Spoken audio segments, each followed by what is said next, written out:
This podcast contains an English accent that most of our Irish listeners will find offensive. Also, there may be some colourful language that you're going to find less offensive. Now, over to Ryan and Leon. Enjoy the podcast.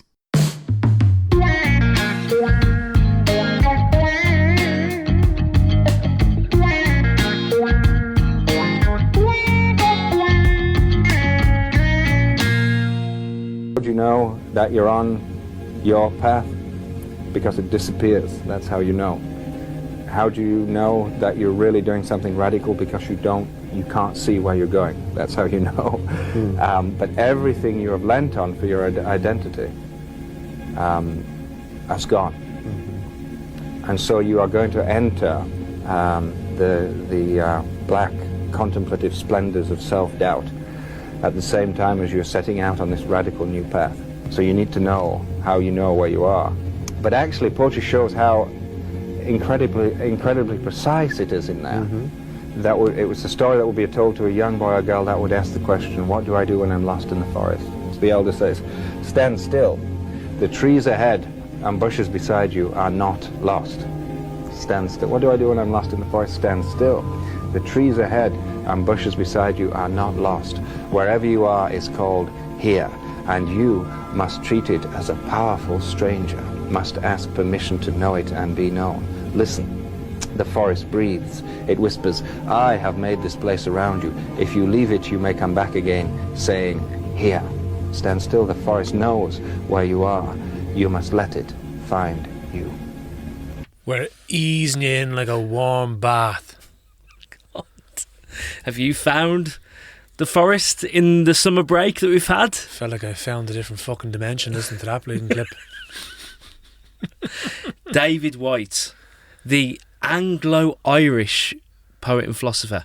What do you think about this Anglo-Irish? He's Protestant. Anglo. Is that what Anglo-Irish? He's letting on Irish, essentially. He's me. He's got fucking money. He's got money. That's what it is, isn't it? Anglo-Irish. I mean, they're not the most oppressed people in the world, are they? The English people that wished Irish people liked them more. We're just like you. Stop hating us. Don't say Chucky or Lord to me. I'm Ed Sheeran. I know, Ed Sheeran. He was at the Fleadh. Hang on, this is Anglo. He was at the Fleadh. He's alright. He's redder than the fucking devil's hands. Yeah. Say. You didn't see Ed Sheeran at the Fleadh when you were there, did you? He was there the day after. Oh, fuck's sake. Yeah. That's annoying. We had a great time. We went down and we were at a 13-person trad circle. It was fucking incredible. There's about thousands of children all littered around the streets playing trad instruments. Yeah. And then their mates who aren't anyway musically inclined just kind of set dancing beside them. Just doing a little bit of a dance. And they were still making money. I've never seen so much child labour in such a small concentrated place in the world ever. Amazing. It was incredible.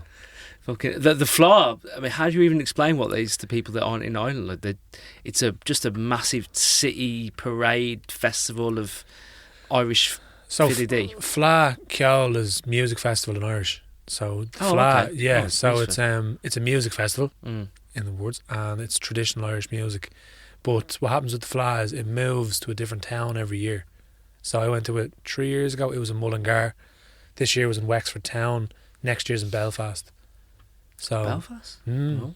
Which has been interesting. Tell you what, man, things are changing. Things are changing, aren't they? Well, Jesus. Think about it like they've saw Mary Lou on Good Morning Britain a few weeks ago talking about United Ireland. Well, should have Mary Lou fighting the good fight there, you know. Yeah. Anyway, yeah, it was a great little get together. I have to say, there's just loads of people. We were there. Like, it was 6 people in a trad session, and then a fiddle player walks in, then 2 banjo player walks in, then another fucking guitarist. Eventually there was 13 of them. Wow. We were chatting to some of our mates and we were like, is this like planned?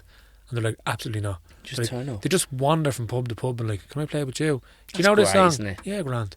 And then like you can camp outside the town as well, and they bus you in. I think some of the musicians get in for free. So nice. Like you drink for free if you're a musician anyway, but you basically just go for a week, get pissed, play a lot of music, listen to some great music. Ed Sheeran might be there. Yeah. Aaron Rowe was there. Aaron Rowe was there, who we've featured before. Yeah. They're friends, I think, Ed Sheeran and Aaron Rowe. He discovered Aaron Rowe. Yeah. Well, he saw him busking and was like, this fella's amazing. And then Bird were there, Lisa Canny. There's like 11 trad musicians, all girls, big trad band. That's what Bird are, aren't That's they? what Bird are. Big ensemble orchestra. Huge. It's mad, like. Yeah, and the kind of lead Colin, Lisa Canny, is actually she doesn't know this now, but she's been teaching me the banjo for 8 months. Oh, she yeah? doesn't know this now because they're pre-recorded lessons. Oh, you've been doing that, have so you? me and Lisa having the chats for the last 8 months. She doesn't know. She doesn't know that. She doesn't know it exists. Class. But look, she's a good teacher, I'll have to say. So if Lisa Canny ever listens to this episode and it doesn't know, eventually, oh wow, look, there's didn't a know I was connection. teaching. It's a small world. Have you been keeping poetic in the summer break? I mean, writing much, reading much? Yeah, I have. Yeah. Well, sure, look, we've taken a trip across the water, didn't we? Yeah, we did. We're in Chester. We had a little poetry Helping Andy excursion. Porter. Yeah, that was the wild. That was fucking huge. The whole village turned out for that. Yeah, of Great Barrow. They put the great into Great Barrow. They did. It is actually mad. Like, we just went into this suburban, not even suburban, like a country bumpkin village that Andy's from, and we got the whole bloody village out to fill a pavilion that was in the middle of a recreational park. It's like the English countryside version of the Stepford Wives. Everyone was amazing looking. It was all great. Yeah, it was, wasn't it? Best part was they had to tell the pub landlord to stay open. On a Thursday. Well, it's like proper Little Britain. Like, we had to ask the guy who owns the pub, who doesn't open in the week, to open up for us. To the big wigs are in town. What do you want? Do you know what I mean? And then the boys are in. Then I heard one of them saying, "Jesus, he nearly didn't open on Friday because he made so much business on Thursday." I was like, "What is going on here?" Like, yeah. Oh, it was great. Speaking of which, maybe we'll start with a poem from Andy, actually. We were in Great Barrow to help Andy Porter's launch of his book, Neighbours Got a New Hot Tub. But this poem that I found actually was on his kitchen counter, printed off in A4. And I thought I'd share it with you. I don't know if you even saw it. Andy's got poems printed off all around his house. It's actually a bit mad. This is a poem that isn't in his new collection, but it's amazing. And it's called Unsuitable Activity for Poets. There are things a poet shouldn't do, like fly a plane or fix a shoe or hang a picture on the wall. It will either slant or fall. Any vocation that makes you bored, accountancy is best ignored. Adopting an extreme yoga position is at odds with a poetic disposition. Woodwork, tapestry and macrame joining the territorial army. Playing golf or running a bar, no poet ever should drive a car. Hobbies involving the use of a knife, choosing someone impatient as a wife, standing for public election, surgery, shed erection. Motorcycle maintenance and mechanics are bound to cause distress and panic, and as for furniture from IKEA, all poets have no idea. Appoint one as pension advisor at your cost. When orienteering, poets get lost. If one attends to your pipework, you're in a fix. Poets and plumbing do not mix. Even superficially simple tasks become for bards a major ask. So don't give them important stuff to do, because poets don't have a bloody clue.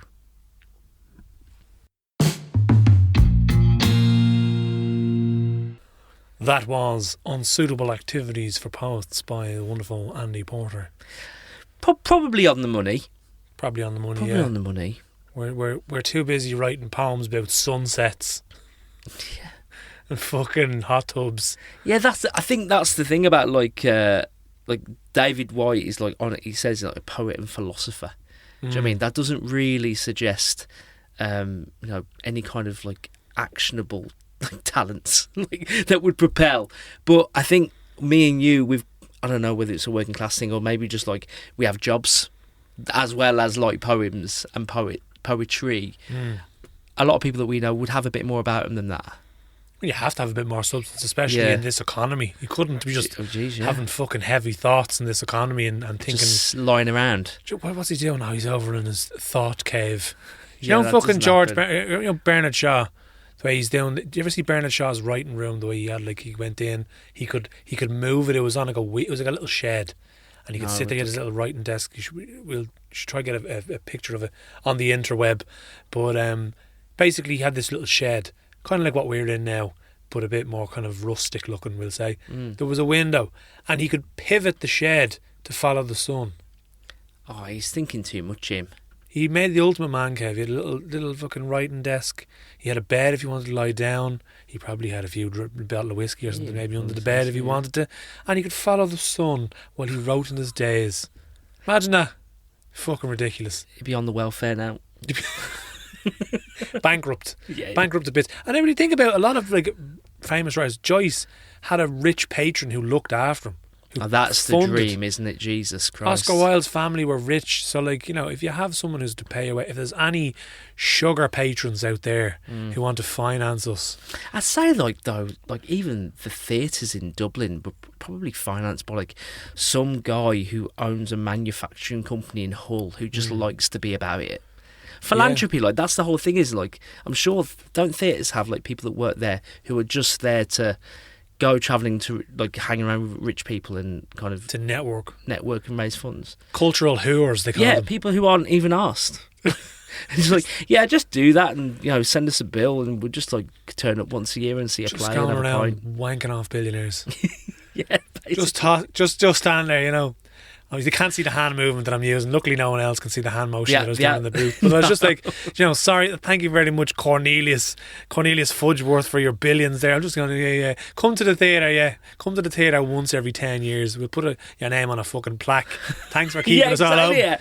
The weird thing is, like, I only know a little bit about this because the Abbey Theatre were advertising for a new associate account executive philanthropist to join the company as part of their mean? Like, just means like a sales rep essentially for the Abbey Theatre. But the wage was like 32k. You're like, hang on, you can't put someone on a 32k salary on a yacht with a I don't know, shake. They go in, any chance? Like, no, come on, you have to. The Abbey Theatre, if you're listening, raise the wage, pal. You're not going to get a decent sales rep for that. You have nice, soft-looking hands there. You'll do well. You do well. That is sick. I actually would have done well, but they couldn't afford me. They couldn't afford I didn't even turn up to the interview. If they had a bumped up the price, you never know. You could be on a yacht. I actually applied and just didn't turn up to the interview. No, did you? Fuck 'em. Because I was too busy reading. Actually, that's also, why. Just to let you know, it's funded by the Arts Council. The Arts Council gives loads to the arts. That's the whole point of the council. On side now, I'm not keeping on side too much. Seeing the future in our future pitch deck. But that's what a lot of the Arts Council usually funds a lot of like theatres and stuff to keep them alive, and then they obviously have, you know, soft-handed men like yourselves to go around and get the rest of the funding. Mate, it's funded by oil, and we all know it. Baby so oil. Relax. Baby oil. Yeah, baby oil. I wanted you to read this out, right? Have you ever read The Bell Jar? I actually haven't. I know. Yeah. Well, I'm only halfway through the book. Really? But it's Sylvia Plath's only novel, right? And there's a section in it I thought I'd give you to read, actually. It's a section where it kind of mentions the value of poetry. Let me set the scene for you. So, and it's hard to read it without thinking Sylvia Plath's the protagonist, you know what I mean? Yeah, Similar with most people, I guess, that write one novel. But the protagonist's name's Esther. And she's reflecting on, she lives in New York, she's moved to New York. So it's basically half the book is Sex and the City.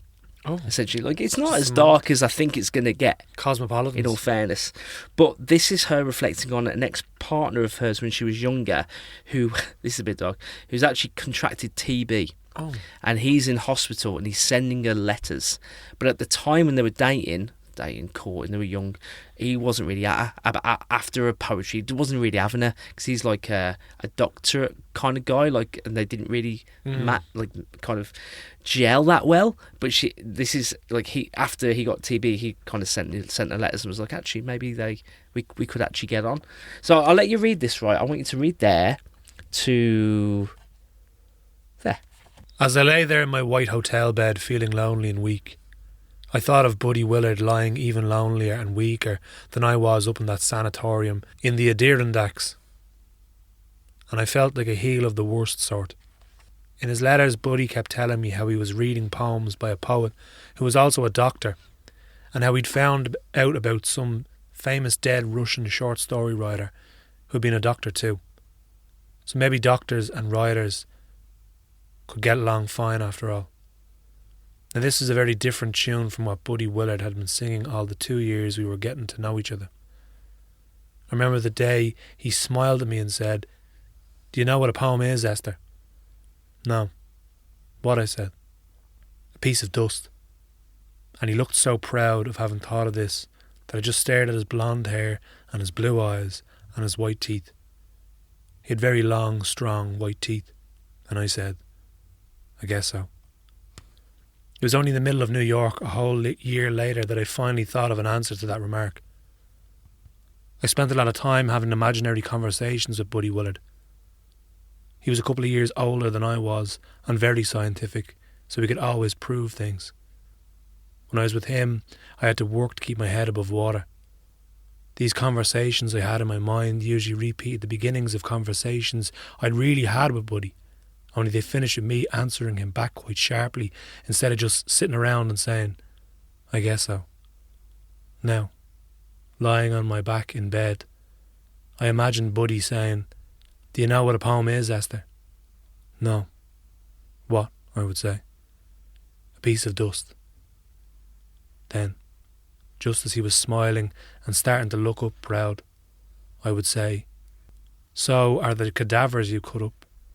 So are the people you think you're curing. They're dust, as dust, as dust. I reckon a good poem lasts a whole lot longer than 100 of those people put together.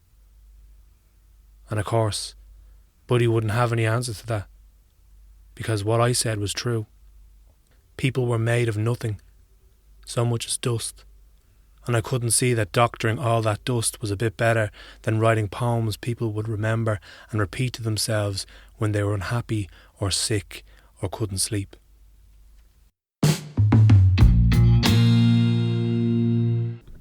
That was a section from The Bell Jar by the writer Sylvia Plath. That's on the Irish Junior Cert, I believe, or the Is it, Leaving yeah? Cert. Yeah, it's on most years, either on one year or the next. Right, okay. There's a reason. I've actually never read it, so I've never read it either, But and it's funny because like I didn't really know what to expect because it's a dark story, isn't it? Sylvia Plath's story about the way she died, and her poetry's a bit dark. But this is like, it's just a young woman having a great fucking time in New York until I assume something bad's going to happen. I haven't read it yet. I'm only halfway through, but I assume something bad's going to happen. You never know. It's not just all cocktails and fast cars. But I think like there's a linear path. Like I really like. Did you like watching like Sex and the City back in the day? I used to dabble, but not. Dabble. I'd never watch like a series of it. I was more of a Friends. No, we should do. If you ever get a chance, man. Candice Bushnell was the New York Times reporter who the story's based off. Actually, it was a column in the 90s by Candice Bushnell, and you can actually get a whole collection of these articles. And you know, like every episode, it was like she'd go and she'd write at a windowsill with a typewriter. Like that actually happened, and they're amazing, great. I mean, it's similar writing style to Sylvia Plath. Really? So I think there's like an influence there to modern culture, the way that Sylvia talks about her life. Really good writing. What I always wondered about, you know, Friends, this is aside, but same city, how come most of the people in Friends were unemployed, had that fabulous apartment? Big whopper gaff, yeah. Well, maybe things were different then. Maybe they had patrons. Maybe they had people. They had supporters, yeah. New York Russian patrons. oligarchs as well. They just, get the hand cream. Good point. Massive gaffs. Just, you wouldn't get away with it now. No, you wouldn't, no. Not in this cost of living No, crisis. it's cost of living economy. You'd have 17 jobs. Good show though, innit? Very good show, yeah. But Sylvia Plath, I'll definitely be reading that book because that's a fantastic piece of writing. And it's very true. It's on the money. It's like dust. We are all space dust. But some space dust will lead you to having a statue in the town square. Yeah. While other space dust will just, I don't know. Do you just get fucked in a skip.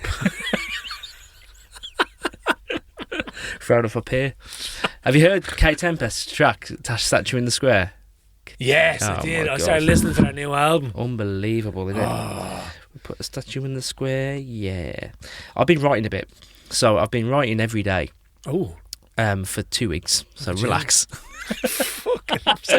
And the reason I'm writing every day is because I'm trying to turn the nightmare of my morning commute into some kind of gift back of time. Silver linings. But you got to. But it's an hour and 40 into work. Do you know what I mean? Bus and then Lewis. But I've got a routine now. So on the bus, I write a poem. On the Lewis Inn, into work, I'm reading a self-help book. And then on the way home, I'm reading like a novel, like Sylvia Plath. It's a nice little... It's tricking myself into thinking I'm having a great life. You know what I mean? It's not true, but I'm tricking myself. And something happened, right, in the summer. You're not a football guy. No, so I don't know if you'd appreciate this, but a footballer passed away, essentially. His name was Diogo Jota. And it was a weird one, because it's obviously very sad. But then, like... The amount of football male fans who would have kind of showed their vulnerable sides in WhatsApp group chats and kind of conversations and pubs, and like the voice notes I was getting in group chats, man, I'm telling you, like people were fucking really upset. Wow. And my missus obviously lost her dad last year, and I was like, at least I've got to play you these voice notes. She's like, what the fuck is wrong with these fellas? They wouldn't respond like if that happened to someone close to them. And I think it's like, it makes sense, like watching men not pick and choose when to get emotional. It is an odd thing to get emotional about when you probably wouldn't have done that at your granddad's funeral. Do you know what I mean? Yeah. And I try to work it out through poetry, and I think this the way the man sees his life is quite like there's routine and there's structure, and whenever something attacks the structure, it really affects them. Yeah, I get you. You know what I mean? Yeah. So I wrote this poem about the way that men were reacting to the death of Diogo Jota. And the poem is called Men in Group Chats After Diogo Jota Died. I drive the train, see the route, swallow up the tracks of destiny, head always straight.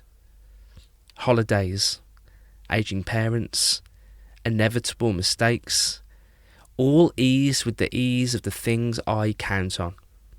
Friday Chinese, Heineken in the garden, smiling at good days long past. My passengers change, some leave, some climb aboard. I nod to them without looking back. Time repeats until mission complete. Diogo Jota dies in a road accident. I check for my next destination. A signpost displays a question mark. I slow down the train and join my passengers in a seat they saved for me.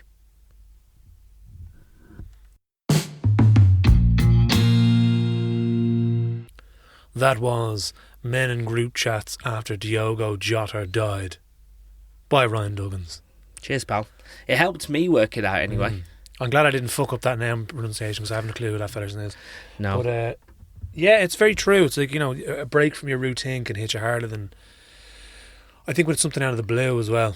Because like, people are like, say if you have a relation that's old and they're getting on and, you know, they eventually pass on, you're like, okay, that's really sad, but, you know, they're gone. But the sudden deaths kind of hit you. And then when it's like someone, I think as well, you know, when you're like, when it's someone close to you, it's kind of like the armour's on. You're like, I can't be vulnerable here. I have to look after my family here. I have to look after everyone around me to make sure they're okay. But when it's someone who's like, they don't give a fuck about this person, all the people who care about are not really concerned about this person, it can hit you more because it's like a singular... No, there's no armour, yeah. It's a singular grief.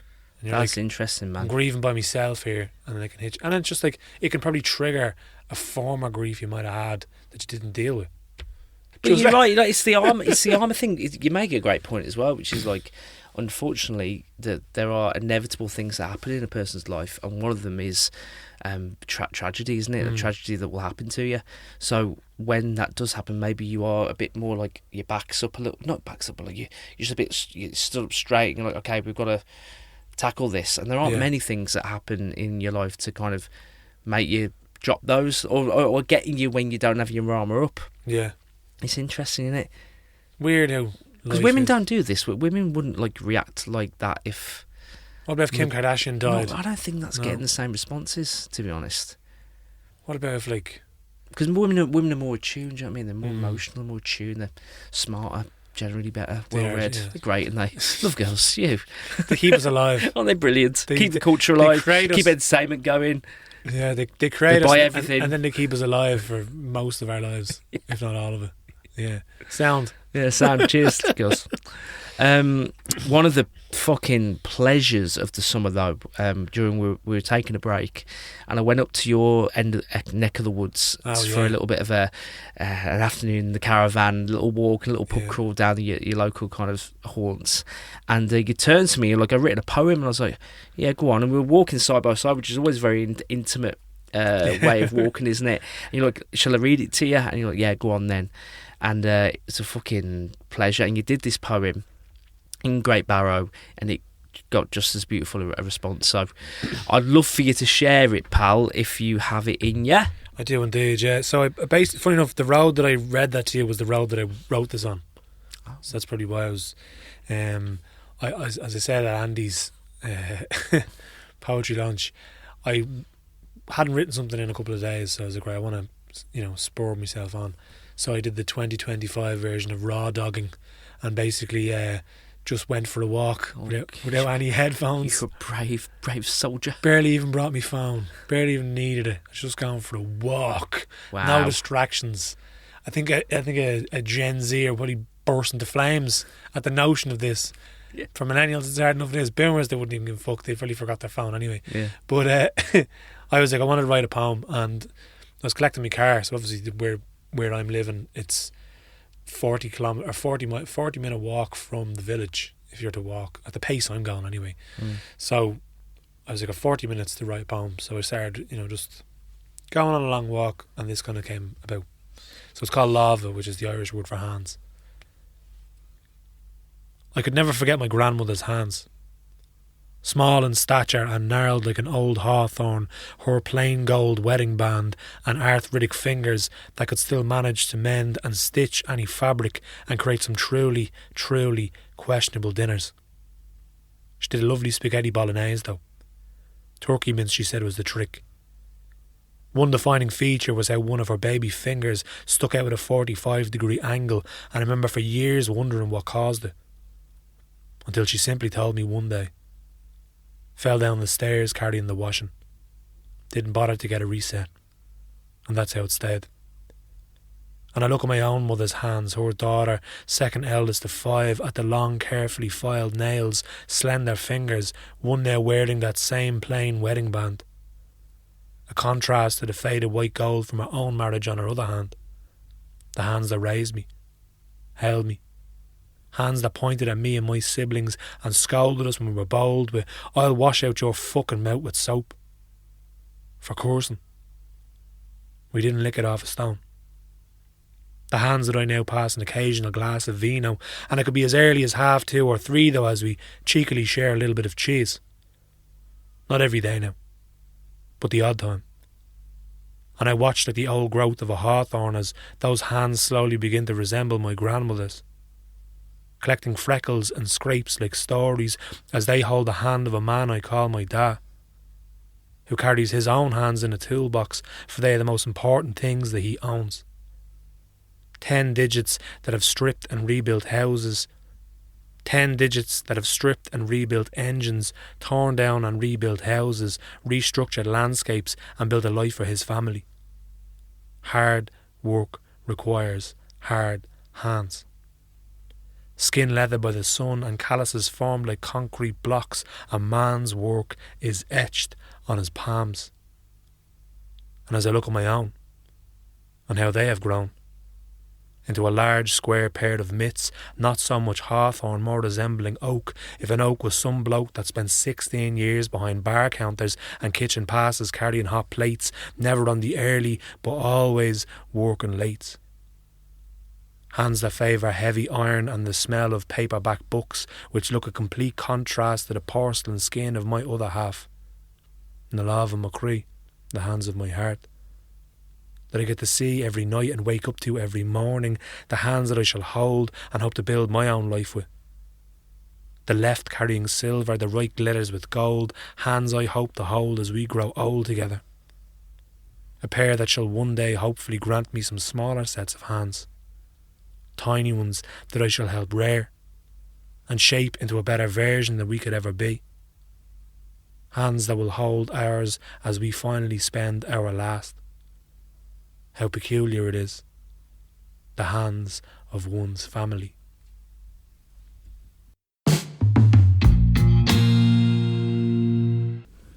That was Lava by Leon Dunn. A special piece, man. Special piece indeed. Yeah, it's pretty personal. Yeah. You know, I don't know. I was just walking and I was like looking, you're looking at all the stimulus of what can you see. Then I started looking at my hands and I was like, I think I had something on it. I was picking at it. Yeah. And then I was like, hands are mad, aren't they? Then I just wrote the poem. I just wrote the poem.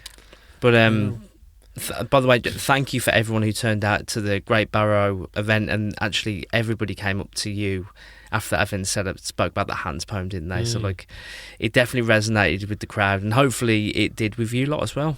Yeah, it was. It's very enjoyable. I like it. You know, it's nice to show a little piece of yourself every now and again. Yeah, that's true, man. You know, so then you also liked in Great Barrow your drug dealer of Great Barrow poem. Yeah, they did like that. I kind of tricked him a little bit. So the story goes, on the day with the event, I was like, right, let's all write a poem about Great Barrow. So we sat in Andy's garden and we all wrote a poem each. Me, you, Gareth Cummings, who's the editor of Lewin Press, and Andy himself. And I just thought, like, people love hearing their own town name in a poem, don't they? I'd read anything about Wolverhampton. So okay, I'm just going to put Great Barrow in the name. Yeah. And about and obviously, like, in places like that, like, you know, there's secrets going on behind closed doors. You know there is. Behind the hedgerows. Joking. And there's definitely a drug dealer among them.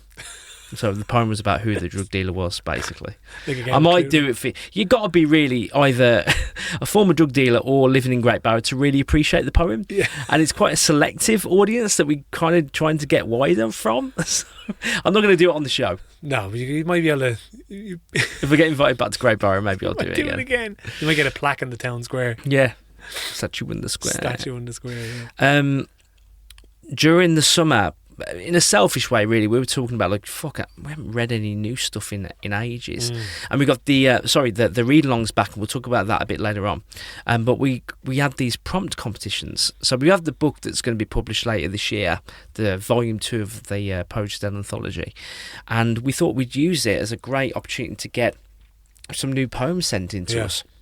So we had 2 prompt competitions, and we wanted to share the poetry of the winners of the prompt competitions, which were Joe Spivey and Hayley Louise McDonnell. Fabulous pieces of writing, and I think they definitely deserve the win. There was some close, really close ones. You know, but these just shone bright like a diamond, as Rihanna says. Hayley almost won the first one. And then she submitted again, she won the second.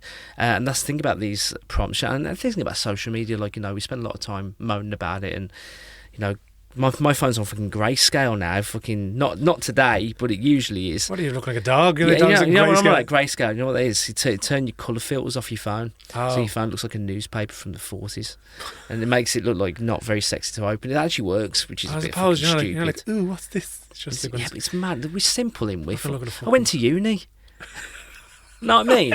And now I'm fucking going, turn me fucking colours off your phone. Something like a fucking dog. I'll turn the colours off on your phone.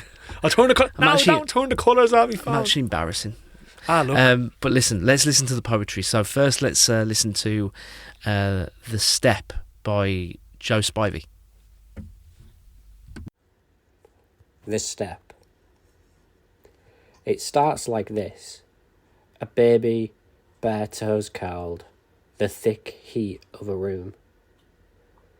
A father's hands stretched out like a net. The lurch, the wobble, the shudder, the drop. The breath held, the relief of skin scraping carpet. Or Armstrong, boot poised over powder, an entire planet looking over his shoulder. Every radio tuned to the hitch in his breath. Then the hush, a footprint, a sigh, a hum in the weightlessness. The writer hovering over a blank page, pen hovering, mind blank, the whole world waiting to be written. Then the first stroke, the first words, the slow unravelling of the future. The answer always comes later. First, the step. The empty space where the ground should be, the fear thick in the throat. Then the landing, then the knowing, then the quiet, and then the calm.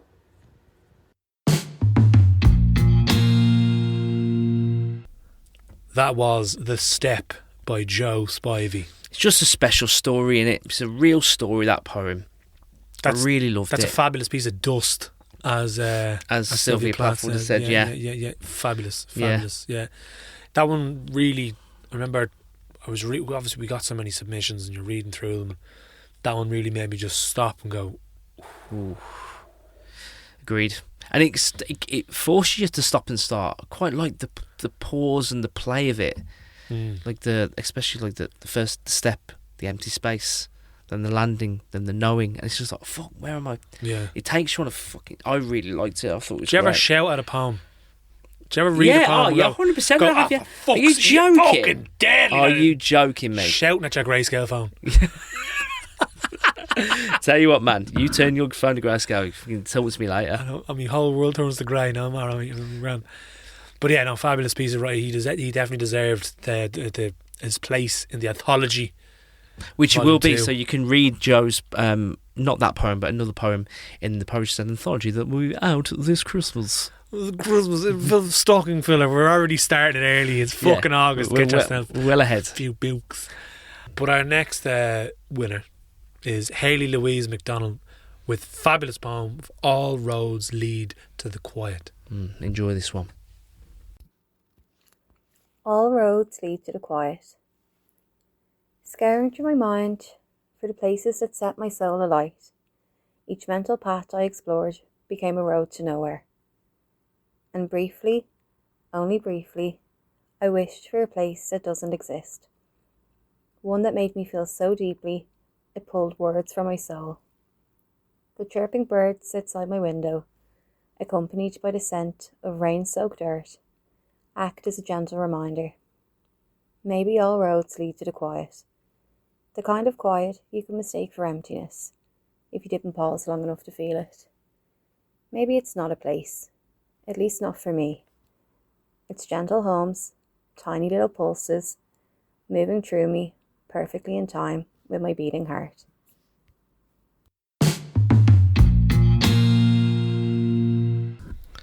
That was All Roads Lead to the Quiet by Hayley Louise McDonald. Fabulous. That line that she says, maybe all roads lead to the quiet, the kind of quiet you could mistake for emptiness. It's good, isn't it, that? Fabulous. And it's funny, man, like most of the poems for that competition, like obviously the prompt was a special place, but a lot of people were looking inside themselves, and I guess that's what poetry does, isn't it? It's internal, yeah. It makes it feel like it's a place within you. I thought that's really interesting. Yeah, it's really interesting. Well, I suppose it's like places can be anywhere, not just external, it can also be internal. Again, Leon Dunn, poet and philosopher. Yeah, thanks for that. You're welcome. Cheers, pal. Speaking of poets and philosophers, well, we've knocked a door. We've knocked at a door. Yeah, we did indeed. Yeah. She was sleeping. She was sleeping. She was sleeping on a cruise. Yeah. She was on a cruise around the Greek islands. She was in Ayia Napa, she said. She got a tramp stamp tattoo in Ayia Napa. Yeah. She got a lip ring in Athens. Hanging out with the Love Island cast. Couldn't think of any other fucking islands there. Crete. She was in Crete. Got a bit of vajazzle done in Crete.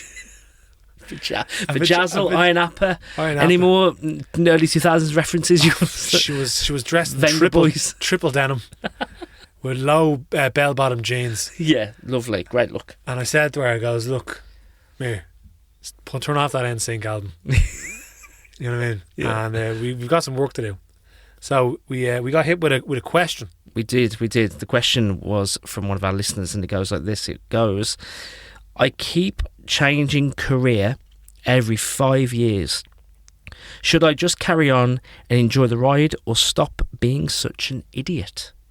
Jeez, a bit harsh on yourself. It's very, I'm being very Okay, then. enjoying the ride. That's not very much enjoying the ride talk by calling yourself an idiot. You know? There's not much enjoying of riding there. No, so like she rubbed off the crumbs because she was eating a croissant, and she wrote this poem for me. All right, for us and for the listener, For the not listeners, just for me. really. It wasn't just for me. Jesus, how selfish of me to say the agony aunt only writes poems for me. That'd be ridiculous. She wrote a poem for all of us, Yeah. for all the dust particles out there, and this is called An Unclear Career Path. Every half a decade or so, I tend to do this thing where I throw away my career and head off in a new direction. Now I'm not sure why I do this with the upending it brings. Instead of paving a future, I'm in a different field, tilling the soil to find something else that feels real or even slightly different. Instead of becoming indifferent at the mundanity of the same cubicle, I could be digging ditches 1 minute, next I'm polishing cuticles. Like I said, it's variety I prefer. And maybe all of these random occupations shall prepare me for some final boss employment that doesn't feel like an obligation. Instead, I'll actually enjoy it. Instead of fantasizing about destroying the building that I'm in. Maybe it's out there waiting for me as I search in the hope to begin.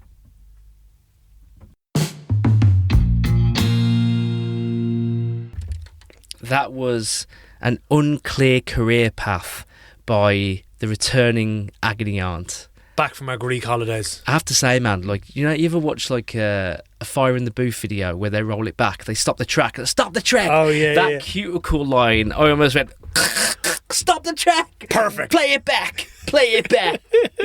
Yeah, man. I'll tell you what, it's like there's a fire in this booth because it's fucking 29 It is degrees. so and this we are recording studio. sweating, so we will let you go. We wanted to share the second track of the new EP from Barbajani. Yeah, Matthew Keaton is our music wizard, our own maestro who created the track that you hear, that one.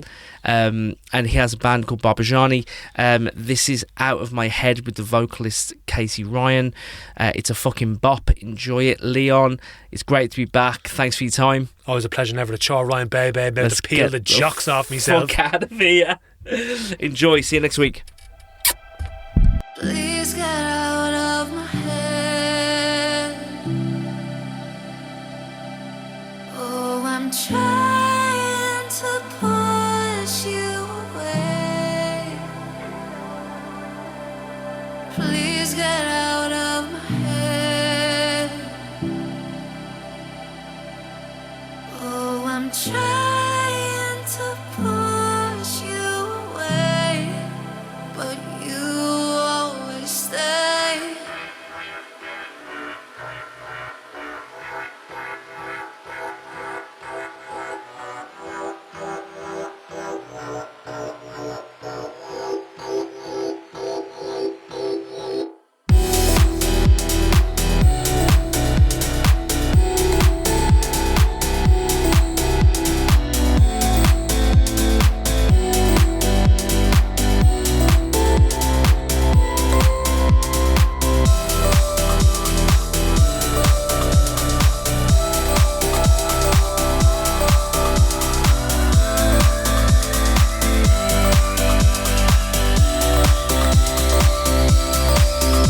It was gravity that pulled us back. It wasn't love, it wasn't